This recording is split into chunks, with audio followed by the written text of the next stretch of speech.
Here are the top 10 haunted places with horror stories. Subscribe Blink News for more haunted places in USA. Number 1. Butterworth Building. The Butterworth Building at 1921 First Avenue in Seattle opened in 1903 as the city's first purpose-built mortuary. It housed embalming rooms, a funeral chapel, storage vaults, and the West Coast's first elevator designed to transport the dead.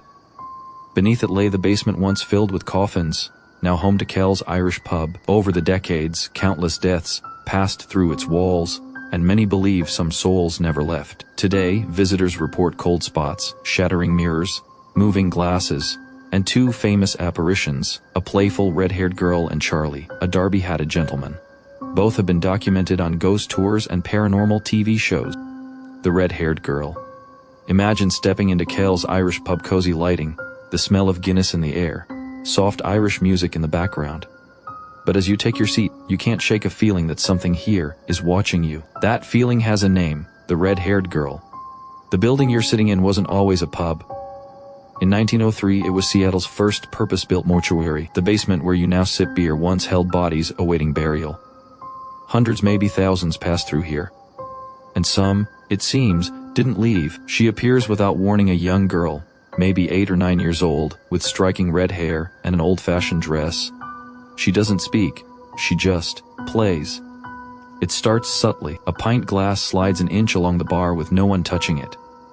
A fork rises and spins in midair before clattering to the floor. Then someone notices a small toy on a table, an old rag doll, hand-stitched. Nobody brought it in. One afternoon, a family is dining near the fireplace. Their little boy suddenly points and whispers she's dancing. The mother looks and freezes.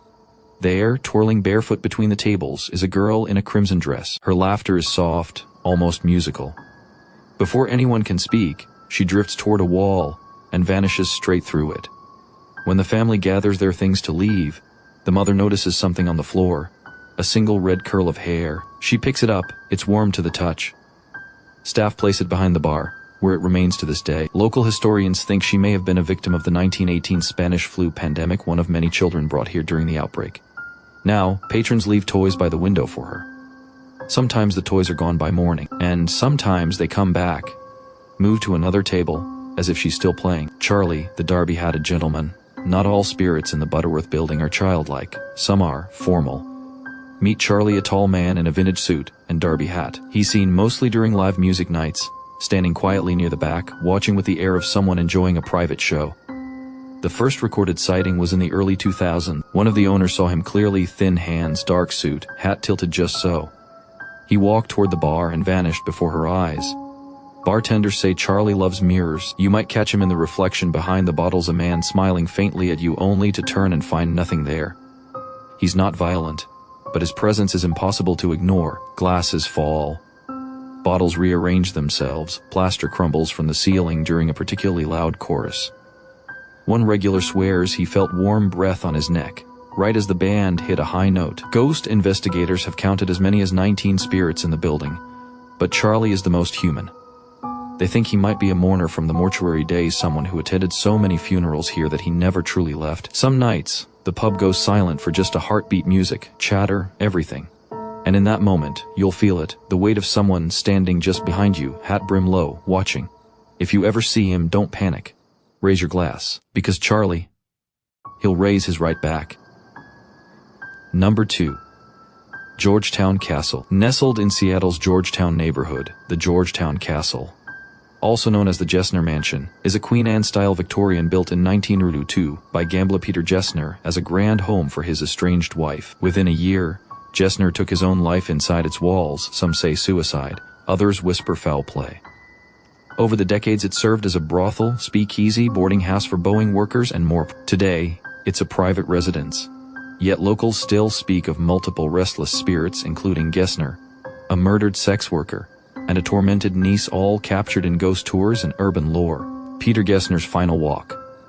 I'd like you to imagine, it's 1903. You climb the porch steps of the newly finished Gessner Mansion. It's Queen Anne, turret piercing the night sky, paint peeling like a decaying tongue. Your footsteps echo through the halls, where a man named Peter Gessner once built his dream home, and, in a twisted turn, ended his life. They say he drank carbolic acid in the second-floor bedroom. His lips, gums, tongue twisted, blackened like the final gurgle of a drowning soul.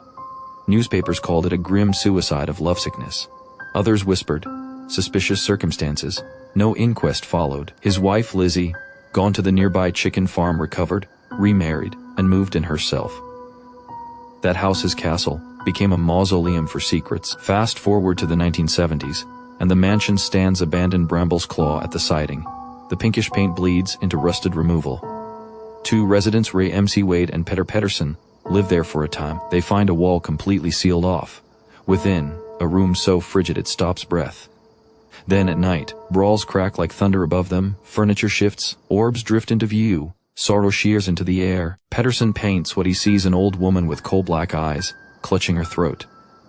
A neighbor claims it's her great-aunt Sarah, said to have died somewhere inside, shrieked asylum style. Ghost tours now point and whisper. That's Gessner's lingering shade. Patrons report footsteps on empty floors, a shadow at the window who never moves, though the house is abandoned. Doors slam in silent halls. A cold spot, so sudden, it steals your breath and vanishes. Some nights, when a lantern flickers on the porch, visitors swear they see a gaunt silhouette pacing the turret's edge, watching, always watching. Is it Gessner, reliving betrayal? Or the past bleeding through? Maybe both. Sarah, Mary, and the Wailing Tower. Let's journey deeper up the tower, into madness itself. Behind the Gessner mansion's ornate facade lies a story darker than any ghost tour dares to tell. Some say the woman you might glimpse isn't Gessner's wife, but Mary Christian, or Sarah, depending on who's whispering. She worked here during its brothel days, her hair like fire, her dress stark as bone. Was she strangled by a magician? Shot dead by her pimp? The stories fragment like her fading life in the walls. Witnesses describe her apparition. Pale, white nightgown, red hair cascading, sometimes dark hair and smudged eyes. She's not malevolent, but her sorrow is heavy, and hearing her is worse than seeing. A tray clatters down the hall, a voice whispers, and you feel her grief brush your skin. Then there's Sarah, the niece, born unwed and locked away in the turret by family shame. She sobs through the nights, separated from a child she can't hold. Some say the baby was buried under the steps by Gessner, or someone vile. Since the baby's wails echo out an infant's cry soaked in terror, drifting through Georgetown Gardens, the woman in black, Sarah's ghost, wanders the tower, sunken eyes haunting the stairwell, her black hair dripping like oil, her skin pale as regret. Combine that with footsteps that don't belong to living flesh, voices from empty rooms, light anomalies, mists drifting into candlelight. That's the true horror. Unexplained mists, shadow figures, a sense of being watched. Locals whisper it as legend, but survivors of late tours swear it's all too real. Walk past the turret after midnight. The air drops a dozen degrees. You'll hear it first, a sniff, then a lullaby, warped with agony, then silence, and you'll realize you're not welcome here. Pike Place Market.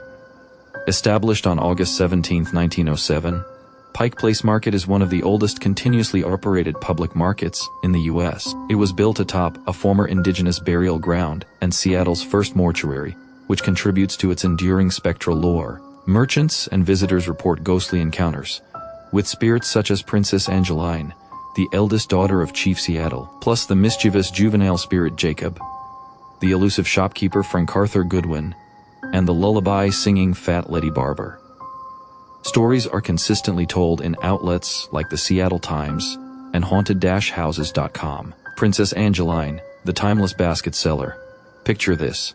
You wander through Pike Place Market's winding corridors just before dawn. The hum of fishmongers hasn't yet begun, and there's an eerie hush. Then, out of the corner of your eye, you see her, an elderly native woman, bent and wrinkled, red shawl draped over her shoulders, footfall silent. It's Princess Angeline, the eldest daughter of Chief Seattle. Even today, she glides with purpose, weaving between stalls and vendors, a familiar yet ghostly presence. People say she looks real solid until she fades into the mist or drifts through walls. Long before the market stood here, this land was her home.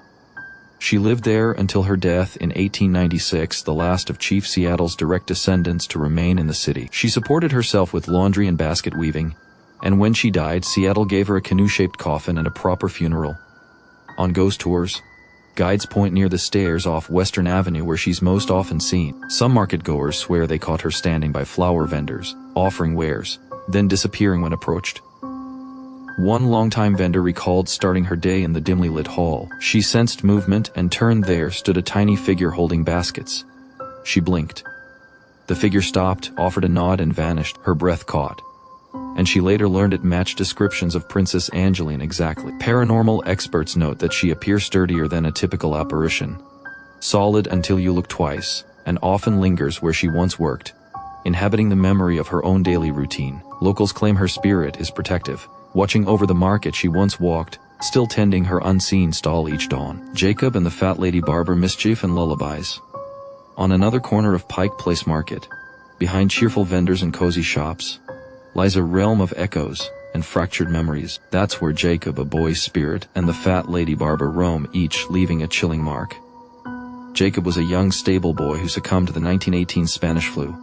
Now he lingers in Merry Tales, the toy store. In the mid-2000s, he proved himself a mischievous trickster. He'd hurl toys off shelves, fling beads at unsuspecting customers, or open and close cash drawers with invisible hands. Once the store owner placed a small bed by the wall Jacob's room, things settled. Still, the tiny, unseen presence remains a tangible wisp of childhood grief and mischief. Meanwhile, elsewhere in the market, another specter sings soft lullabies, the Fat Lady Barber, named for her size and her macabre 1950s routine. As legend goes, she'd pamper clients into drowsiness before rifling through their pockets. One day, mid-song, the weak floor beneath her gave way, and she plunged through, disappearing into the darkness below. After renovations, those cleaning late at night report faint singing echoing down hallways, lullabies with no whisper visible. Visitors have reported footsteps where no one walks, and reflectors shimmering with no source. One night, a cleaner paused mid-mop when she gently heard a woman's humming echo behind her. When she spun around, she found nothing but the melody lingered. On market ghost tours, these tales linger next to light-hearted anecdotes of vendors. They remind listeners that some spirits aren't malicious, but they aren't harmless either. Jacob's pranks are unsettling. The lullabies are soothing until they wake something else in the mind. Number 4. Moore Theater.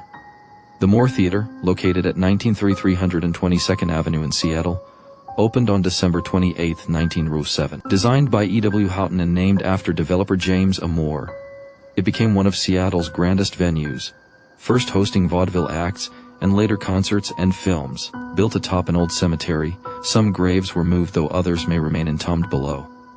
Over time, performers, stagehands, and even the founder himself have been reported as ghosts roaming its halls. Eerie phenomena, such as flickering lights, unexplained footsteps, and a woman's apparition in the balcony make the Moore a staple of Seattle ghost lore. The seance that never ended. Picture this. It's the 1970s. The Moore Theater, once a dazzling vaudeville palace, has transformed into a cinema. Behind velvet curtains and polished stages, a few employees gather one quiet evening to conjure something beyond themselves.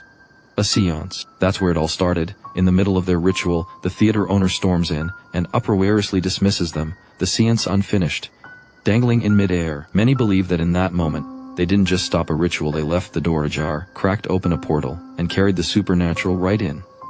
Since then, the walls of the Moore have whispered back. Late-night security guards report footsteps trailing them in empty corridors, slight, soft, but unmistakably real. In the backstage dressing rooms, a presence lingers, felt but unseen. Cold spots snap through the air like invisible traps. Eyes feel pried upon, especially from the dim balcony, where the outline of a woman in vintage attire sometimes hovers, watching silently, before dissolving into darkness. The founder himself, James A. Moore, also remains. Some say he watches over the venue, his spirit ensuring the show continues, that every spotlight hits its mark. A benevolent specter, caught in the love of his creation. One evening during a rehearsal, lights began to flicker mid-tune. Performers paused, the hushed hum of the orchestra dimmed. In the blackout, a muffled exhale rose from the balcony, a breath of time long past. When the lights returned, nothing had changed except no one dared glance up. Ghost hunting teams, including taps on an episode of Ghost Hunters, scoured the building, but their cameras showed silence. Still, team members described unsettled air, unexplained pressures, and the feeling of something watching, waiting, more alive through presence than image. Beneath the fancy tile and soft waves of applause lies a secret presence that never left. A door opened by human hand, too late to close again. The woman in the balcony. Let me take you next to the uppermost edge of the balcony. Once segregated seating, accessible only by a hidden staircase, it's a place of history and lingering presence. In hushed voices, theater staff and visitors share stories. On quiet evenings, when steps echo through empty hallways, they feel it, a woman, standing in the top balcony, watching. Audiences leave to find footsteps above them when no one's there. A shape drifts past in the fog of light, or a silhouette forms in the margins of a reflection, just at the edge of vision. Locals attribute this spirit to early performers, stage stars of the vaudeville era, long gone, with a love for being seen, for applause, for the lights. One ghost tour guide claims to have heard hushed recitals coming from the balcony, all dressed in old-fashioned evening gowns, bathed in candlelight echoes. There's also a lingering smell of cigar smoke that wafts through empty backstage corridors, smell so strong you'd think someone lit up during intermission, even though smoking's been banned for decades. One staffer shared an unnerving memory. While moving through dark corridor, her film projector flickered to life for a moment, casting a beam across the hall even though it wasn't connected. In that glow, she saw someone in a period costume stepping off the stage. Blink, gone. And then there's the real chill steps below. A hand brushing your shoulder when no one's near, the weight of a gaze even in empty seats. You stand unguided in the auditorium, and you definitively feel you're not alone. So next time the curtain falls, and you're the only soul left in the theater, glance up. If you catch a glimpse of a lady in old-world dress in the balcony, don't hold your breath. Just nod, she's staying for the final bow. Number 5. Northern State Mental Hospital. Northern State Mental Hospital, near Sedro-Woolley, Washington, opened in 1912 as a self-sustaining psychiatric facility, housing over 2,100 patients by the 1950s, complete with farms, canneries, and even a weekly newspaper. Its treatments ranged from decades-accepted care to horrifying practices like lobotomies, electroshock therapy, forced sterilizations, and radiation experiments. The hospital closed in 1973, and today it's a partly repurposed campus with some buildings abandoned, and a cemetery holding nearly 1,500 patients, many buried under anonymous markers, or even in cans. The man in black and the woman in white. Late one October night in 2019, a group of soldiers stationed at JBLM drove 120 miles to Sedro-Woolley, chasing stories of the state's most haunted asylum. By 7 p.m., they stood at the edge of the overgrown redevelopment zone, once the Northern State Mental Hospital. Their flashlights trembled not from cold but from anticipation. As they hiked among the crumbling farm buildings, shadows draped the structures. That's when they saw him, the man in black, a lone figure descending a hill, no light to guide him. Only Alex saw him at first, then pointed him out. No one else could see. The presence was too quiet, too still. Goosebumps lit the hairs across their skin. They fled, unsettled but too curious to stay away. The next morning, Sarah, the bravest of the group, pressed on toward the crematorium. In the dim dawn light, she paused by a collapsed barn and swore she heard soft weeping. Then, through the shadows, a woman in a white dress emerged, pale, sad, watching before vanishing behind the barn wall. They later learned this place wasn't just abandoned, it was steeped in suffering. Grainy histories revealed experimental lobotomies, forced sterilizations, radiation tests, and dumpsters of human remains discovered in food cans after closure. This real-life encounter left their group shaken. A silent figure on a hill and a ghostly woman whose sorrow echoed through broken walls. They encountered a grief so deep it's still unfinished. It's a reminder, some doors once opened, never fully closed. Shadow figures, screams, and the boy in the orchard. When the chaos of patient care faded and gates fell silent, something else moved inside the walls of Northern State. Investigators and thrill-seekers report hearing phantom cries echoing through the rusted hall, screams that feel too raw to be imagination. In the orchards and farm buildings, those that once produced thousands of eggs and pounds of pork, shadow figures have been spotted drifting among ruins. One night, someone on the site reported a heavy dragging noise from the sealed tunnels that once delivered food and transport.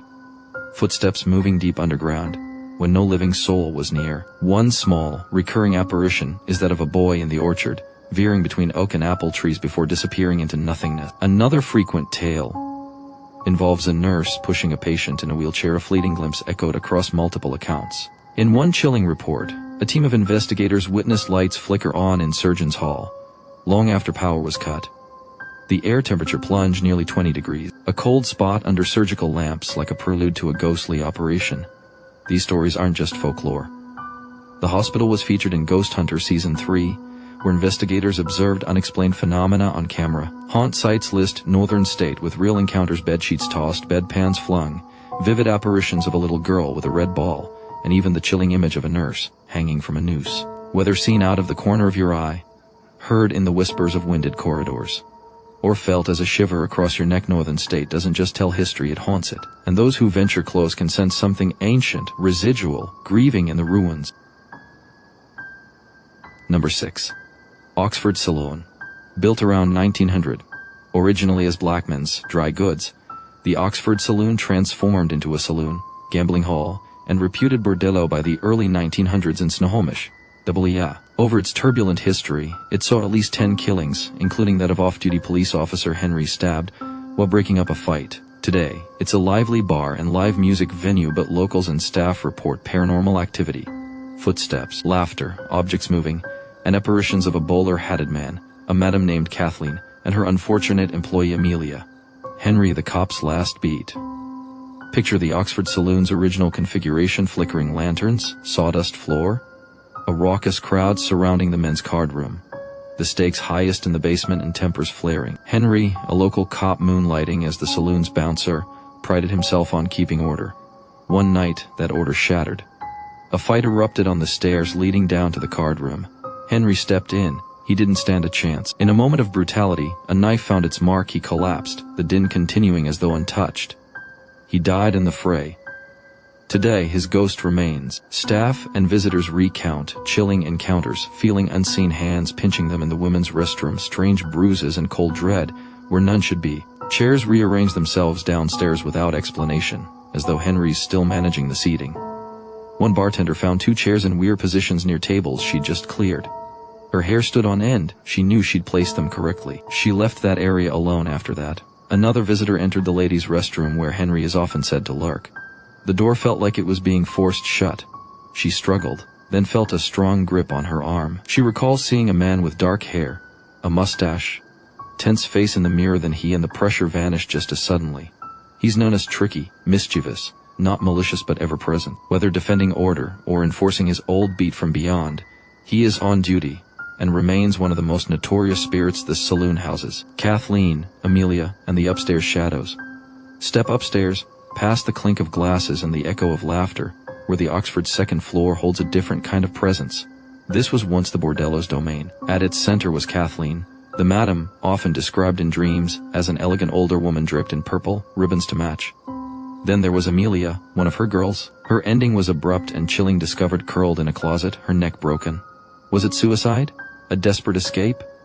Or something darker? No one can say. Paranormal investigations have turned up ghostly voices on audio, unnerving EVPs, flickering lights, odd electromagnetic spikes, and temperature fluctuations set against the backdrop of restored Victorian furniture and dim lighting. One staff member confessed a cook refused to go downstairs alone after hearing whispers and feeling a presence brush past them. Patrons have captured lavender perfume faintly wafting through the hall, an aroma associated with Kathleen before dissipating into nothing. Psychics and mediums who've conducted seances say the second floor feels heavy, charged with unresolved energy. One medium declared the upstairs retains echoes of desperation, longing, regret, all mingling in every creak and shadow. Locals tell how Kathleen and Amelia's shadows flit between rooms, sometimes glancing into windows, pausing as though seeking acknowledgement. Not all visitors are frightened. Some leave small items, flowers, candles, even small trinkets left behind in respect.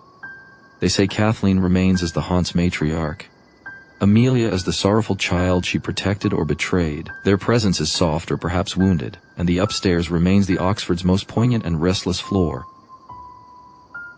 Number 7. Fort Vancouver. Fort Vancouver, located at 1501 E Evergreen BLVD, Vancouver W, was originally a 19th century fur trading post established in 1824-25 by the Hudson's Bay Company, serving as the Columbia District's hub for the fur trade. Destroyed by fire in 1866 and later reconstructed, it's now preserved as the Fort Vancouver National Historic Site. Over time, numerous paranormal activities have been reported here, from glowing mists drifting above the grounds to disembodied voices in the barracks, and the apparition of guards and a woman in white. These hauntings are regularly featured on local ghost tours by historians like Jeff Davis. The Mist That Drifts and The Night Watchman. Picture yourself wandering the dimly lit grounds of Fort Vancouver after dusk. The reconstructed palisades cast eerie shadows beneath your feet, and the cold air tastes of old timber and distant histories. That's when you notice it, a strange, luminescent fog, sliding along the ramparts, unnatural in shape and pace, hovering as if alive. Locals and mystics alike call it the glowing mist, an otherworldly drift seen floating above the fort. Reported in paranormal anthologies, it's said that a Native American exorcism was once performed here in 1993 to calm restless spirits. But the mist still roams unbothered, unbound, and haunting. On one of Jeff Davis's spirit tales of the Vancouver Barracks ghost tours, this mist becomes more than folklore. Participants pause at the parade grounds, and Jeff recounts tales of a sentinel who once patrolled at night, bayonet at the ready, ordering unwelcome souls to halt. Some swear they hear that voice echo faintly, as if repeating a ritual even now. Later on, near the remains of the old hospital, Davis shares his own experience. One night in the 90s, inside a silent hospital wing, he and two companions slept in a hallway outside the morgue. At some point, they were jolted awake by a table squeaking beneath a candle's fragile glow, yet no one was there to move it. When they compared their watches afterward, none matched, and their car clocks were out of sync too. That place is thick with unseen histories. Because Fort Vancouver wasn't just a trading fort, it became a military post. Soldiers came, performed duty, died, and some never left. So if you're ever there after dusk and feel a cold brush of wind or spot mist drifting through the darkness, know that Fort Vancouver's spirits are still standing guard. The soldier, the woman in white, and the echoes of Officers' Row. Climb up to Officers' Row, where stately homes line the avenue like silent sentinels. These brick and wood structures once housed commanding officers. During crisp autumn evenings, ghost tours wind here, and one story always stops the group cold. It's about Sully, a soldier or perhaps a retired general who still enjoys his morning coffee. Tourgoers recount hearing a cup clink in office rooms, yet no barista or cup appears. One dark night, a homeowner thought his date was in trouble when she stormed out, her face pale. She later confessed, "A ghost told me to leave and to be careful out there." The tour guide, Jeff Davis, suspected that apparition was a woman named Elizabeth who met her end here after a loose grip on the staircase and found herself offering warnings long after life. And then, there's the ghostly woman in white. Some say she drifts near the edge of the parade grounds. Others glimpse her near the old fort's ramparts, an anonymous ethereal presence pressed by time. Whether she's mourning or protective, her form remains shrouded, her intentions unrevealed. Visitors to Grant House, part of Officers' Row, often feel watched. Doors open and close. Phones ring when unplugged. The everyday found its way into the uncanny, and it's become so consistent that the paranormal tales blend seamlessly with the history of the place. Here, Fort Vancouver isn't just stones and stories, it's living memory. It's things left behind. A fold of mist, the clink of a cup, a stoic sentinel silhouette. And if you stand still long enough on these grounds, you might just hear them too. Number 8. Kellogg's Singing Pines. Nestled near 29th Avenue in Spokane, Washington, Kellogg's Singing Pines is a private residence rumored to be haunted due to a string of mysterious deaths during the early 20th century. Local residents whisper of disembodied children's voices echoing through the trees, distant singing that seems to come from nowhere, and strange lights flickering through the pines at twilight. Paranormal investigations are rare, access is limited, but sporadic reports, captured in Spokane folklore, and by a few dedicated hunters, lend the legend inertia. This place remains one of Spokane's most elusive and eerily evocative ghost stories. The Lullaby in the Pines. Imagine walking through a forest near Spokane at dusk. The towering pines crowd your vision. Your footsteps soften. Then faintly, surprisingly, a child's lullaby, soft, out of tune. It drifts on the chilly air, as if some unseen child is singing just beyond your sight. Longtime locals tell the tale of Kellogg's Singing Pines. This secluded home has a tragic history. Years ago, several children died mysteriously on the property. Some say it was diphtheria, others whisper of more sinister causes. No records confirm what happened, but the voices remain. On one clear autumn evening, a paranormal amateur named Lisa skirted the property's border with her recorder. The woods were silent. Then, a melody. High-pitched, wavering, she strained forward but saw nothing, only the rustle of needles in an unseen wind. Later, when she played back the audio, the lullaby was unmistakable childlike humming that vanished when she stopped listening. The effect is visceral. Its beauty, warped. When the song arises, it's as if grief has been given voice and refuses to rest. Investigators who've captured EMF spikes and temperature drops near the tree line say they're not chasing shadows, they're chasing sorrow. The spirit of a child or multiple children might still wander here, singing, waiting, hoping for someone to hear. The flickering light and the ghostly children. At the western edge of the Singing Pines, the evening shadows gather tight. Locals say that many once glimpsed strange lights, orbs flickering through the branches, bobbing like candles lit for no one. One night, a neighbor named Marcus parked to watch a meteor shower. Across the field, by the house's old window, he saw a small point of amber light. It glowed, then vanished. A second later, another appeared, this time in the edge of the woods. He took a step forward. As the air turned cold, he froze as he heard laughter, tiny, fading giggles. Then silence. The phenomena repeat, lights blinking between trees. Soft laughter. Even reflections of children's silhouettes in broken window panes. No one expects malice, but it's undeniably unnerving. The property remains private. Few investigators dare tread. It's not just trespassing, it's trespassing on grief. But the legend lives on. If you ever wander near at the edge of dark and think you hear children singing among the trees, just remember. Not all echoes are footsteps, and not all lights are stars. Number 9. Manresa Castle. Manresa Castle, perched atop a hill at 651 Cleveland St. in Port Townsend, Iowa, began life in 1892 as the opulent home of Charles Eisenbius, built with bricks from his own kiln. After decades of various uses, including a Jesuit training college, it opened as a hotel in 1968. Over the years, tales of hauntings have flourished. A sorrowful woman who allegedly leapt to her death from a third-floor window, a monk who hanged himself in the attic, footsteps, flickering lights, and ghostly mischief in the Chapel-turned cafe. The castle's eerie reputation earned it airtime on Ghost Adventures in 2015. Room 302, The Monk's Watch. Close your eyes. You're drifting down the candlelit hallway on the 3rd floor of Manresa Castle. The wood beneath your feet groans. Behind a closed door, room 302, the silence deepens. Rumor has it a Jesuit monk, despairing in isolation, ended his life by hanging himself right above your head, in the attic. That's where he lingers. Guests speak of footsteps overhead when the attic is sealed tight, shadows drifting in peripheral vision, chills that pierce skin. One traveler swore a hooded figure stood at the foot of their bed before dissolving into the darkness. In the chapel now, the cafe chaos unfolds differently. A server sets down glasses, and they shatter in her palm. Empty goblets flip themselves over. Napkins flutter like trapped moths. No one touches a thing, but the room ripples with unseen force. Here's one of those nights. A couple checks into room 302 intent on a haunting experience.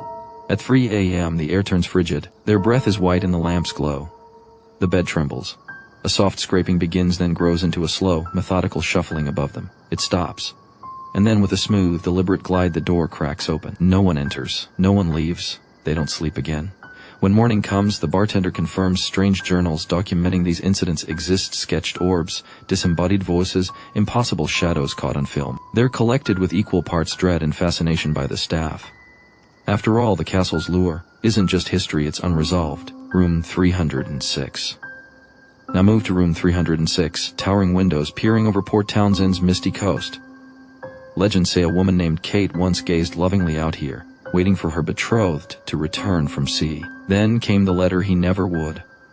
Overwhelmed, Kate leapt to her death from her window. Since then, strange phenomena swirl: flickering lights, televisions that switch on of their own accord, the delicate scent of vintage perfume wafting through the air, lingering like a final memory. One guest arrived late, drawn to 306 as though summoned. She changed slowly, feeling the air shift around her. The perfume hit first soft, mournful, and she found a journal on the table, its pages filled with sorrowful scribbles that vanished when reread. Then mirrors caught something. Pale hair, a collapsed figure of a woman who melted into the decorative molding. In the Chapel-turned cafe, the aftermath ripples. A group of friends hears a distant sob during dinner. Glasses slide across tables, portraits tilt, only to straighten when no one's watching. Staff joke, but their fingers tremble when they fill glasses in candlelight. Some nights, the castle hums not with voices but with echoes of love lost, grief too deep to release. Guests say Kate isn't angry, just trapped between worlds, still searching for solace. Number 10. Starvation Heights Sanitarium. Perched quietly among the trees of Olalla, Washington, sits the ghost of a place long erased from maps, but not from memory. Starvation Heights Sanitarium. In the early 1900s, self-proclaimed fasting specialist Linda Burfield Hazard promised miraculous cures through extreme starvation. Instead, dozens perished under her care, their final days filled with hunger, confusion, and agony. The surrounding woods still seem to carry their whispers. Paranormal enthusiasts speak of emaciated apparitions gliding between the pines, phantom cries echoing in the night, and sudden icy chills on warm days. The land is private now, but its legend remains disturbingly alive. The patient who walked away. In the spring of 1912, a woman named Claire Williamson arrived at Starvation Heights. Claire was wealthy, educated, and desperate for relief from a variety of vague ailments: headaches, fatigue, nervousness. Dr. Hazard promised her a cure. What Claire did not know was that the cure meant nothing but a diet of thin vegetable broth twice a day and relentless enemas. For weeks, Claire wasted away, Her sister, Dora, also under treatment, grew suspicious, but hazards control was absolute. Personal letters were intercepted, visitors turned away. By the time Dora realized the danger, Claire could barely lift her head from the pillow. Then came the night Dora claimed to see her sister's ghost. It wasn't after Claire died. It was while she was still alive. Dora awoke in the dark, the room heavy with silence. At the foot of her bed stood Claire, impossibly thin, skin stretched tightly over bone, eyes hollow and unblinking. "Get out," Claire whispered, voice flat, like wind slipping through a crack in the wall. Then she vanished. Dora tried to shake it off as a dream, but the next morning she found Claire in the next room, unconscious, her breath ragged. When help finally arrived, a friend of the family forcing his way onto the property, Claire was dead. Her body weighed less than 50 pounds. Years later, hikers who unknowingly trespass on the property claim to see a thin woman in a faded nightgown standing at the edge of the tree line. Some say she simply watches, unmoving. Others report she raises an arm and points toward the road. The same road Dora took when she fled the sanitarium after her sister's death. A ghost investigators once recorded faint EVP in the woods. When played back, the words were chillingly clear, "Get out," the nurse in the window. The house at Starvation Heights is long gone, but the caretaker's cottage still stands, a warped skeleton of its former self. Locals tell of a single upstairs window where a light sometimes glows, even though the building has no electricity. The origin of this haunting is tied to a nurse named Ida Wilcox, one of Hazard's loyal assistants. Unlike Hazard, Ida reportedly expressed doubts about the treatment, but was too afraid to speak out. In 1910, she vanished without explanation. The official story: she left town. The whispered version: she became a patient herself after falling ill, and never left alive. One autumn evening in the late 1990s, a pair of amateur ghost hunters parked near the old property. They planned to photograph the overgrown ruins from a distance. Around midnight, one of them noticed a dim, flickering glow in the cottage window. Through the camera lens, they saw her. A woman in an old-fashioned nurse's uniform, face gaunt, eyes shadowed.